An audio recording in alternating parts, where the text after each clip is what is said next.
and we talked about it a bit on the show, about a plan now to bring in more train drivers, because apparently there's a shortage of train drivers, believe it or not. I don't know why there's a shortage of train drivers, because it's a pretty good job.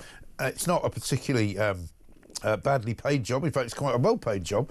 You can say that there's elements of stress attached to it, and certainly I would have lots of sympathy for any train driver who ended up having to witness some of the things that they have to witness, like people jumping in front of the trains and all of that. But nevertheless, the idea now is that 18-year-olds should be given permission to join and drive trains. A lot of people think it's a bad idea. Norman, very good morning to you. Morning, Mike. Yeah, good to see you. What's going on with this? Why is there a shortage of train drivers, first of all? Because it's a pretty well-paid job, isn't it? Yeah, it is a well-paid job. The reason there's a shortage of train drivers is because, actually, of privatisation. Because if you go back to British Rail, what happened was there was one employer and standard conditions across the country. Right. And then when individual train companies started, they all had their own terms and conditions, and they found it was cheaper to increase salaries and nick drivers from other companies than to train drivers, which Right. took a very long time, because it's a long months, 9 months or something to train a driver. So it's quicker to nick one from somebody else. That's Right. why. Oh, okay. But you'd think more people would want to be train drivers, though, wouldn't you?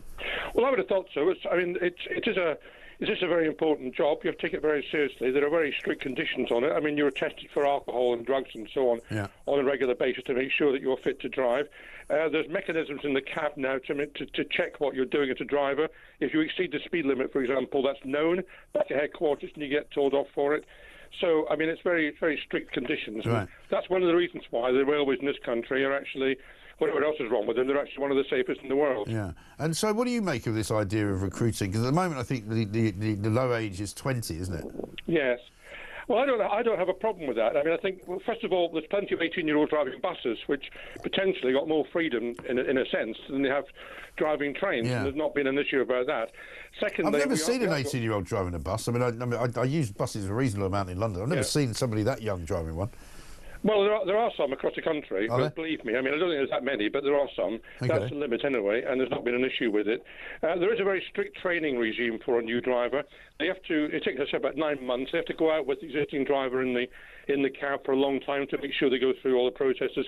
They learn particular routes, they know where the signals are and so on. Yeah. There's in-cab monitoring. So the whole thing is very strictly controlled. I don't have an issue with it in terms of anything else. I mean, isn't most of it pretty automated now, in the sense that, you know, you've now got driverless trains in many parts of the world. We've got some driverless trains in this country as well. Isn't that really the way it's all going to end up in the end? It probably is. I mean, what's happening is we're moving towards more sophisticated signalling, so there's going to be a connection between the signal and the train, which at the moment there isn't. I mean, the connection between the signal and the train at the moment is a driver. In future, there will be an automatic connection between the signal and the train, as there is, for example, on the Victoria line. The drivers on the Victoria line don't do anything apart from open the doors. Right. Yeah. Why the Victoria line? Why is it different from all the other underground lines? Well, that was a deal brought in when the line opened in the late 60s, and I guess the government of the day agreed it with the unions. Yeah. So a lot of this is to do with union sort of, you know, power, isn't it? And what they say goes, basically. Because, I mean, my understanding of what happens, and I have many regular conversations with train drivers on social media about this.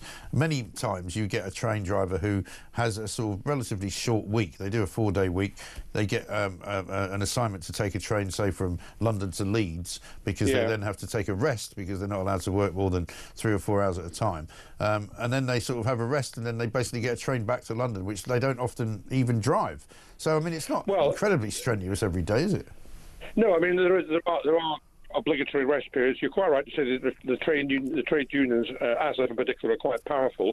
I mean, they're probably the most powerful union in the country because they cannot be replaced, you know, by anybody else. If they go on strike, that's it. The trains stop. There's no alternative to that. But it's right that they have rest periods. I mean, but you needn't necessarily, if you structure it, roster it properly, then you shouldn't be having train drivers going back on trains and not driving. That's just bad rostering. Yes, it is bad rostering. I agree. And I mean, I've also heard of stories of people who were given an assignment to drive a train from Northampton, but unfortunately they live in, you know, somewhere like Surrey, so they have to get a taxi to Northampton to get the train, which is kind of no, mad. that's ridiculous, isn't it? It is mad. OK, well, listen, I mean, I'm open to the 18-year-old thing, because especially if they're going to be 19 by the time they start driving, I suppose. Norman Baker, former Transport Minister, thank you very much indeed. This from Owen, who says he's in Hong Kong. Raid the Iranian plot to attack the Israeli embassy. If it emerges that the group arrived illegally on small boats, there will be hell to pay, and will reinforce the belief that terrorists are using that route. Starmer will keep quiet as his gang smashing is not happening. Keep up the good work. Well, this is why, and I said this to the Tory Shadow Defence Secretary, Defence Minister, you know, it's not good enough to say, oh, well, we can't prejudice a police inquiry. This is a very important piece of information that needs to be released to the public. If these Iranians came here and were granted citizenship and or asylum, we need to know. If they came here illegally, we need to know. If they came here on student visas, we need to know. If they came here on small boats, we need to know. Warwick from Devon said, good morning, Mike. He says, and Poppy, who was here a little while ago, a wonderful start to your show as ever. I see that Stalin is now using the shutting the stable door after the horse has bolted technique. Trouble is, there is no latch on the stable door. Well, that has been the problem really all this time. And Daniel in Surrey says, morning, Mike. Great show so far. I must say, in all my years, I've never heard someone blowing smoke up their own backside as much as Starmer.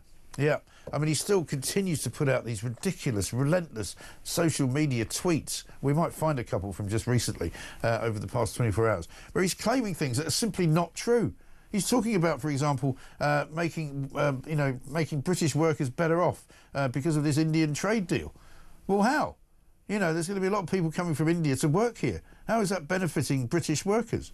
If he thinks that we're going to sell more stuff to India as a result, then that could possibly be a reason. But he's never specific enough about it, is he? He just goes, this will be great for British workers.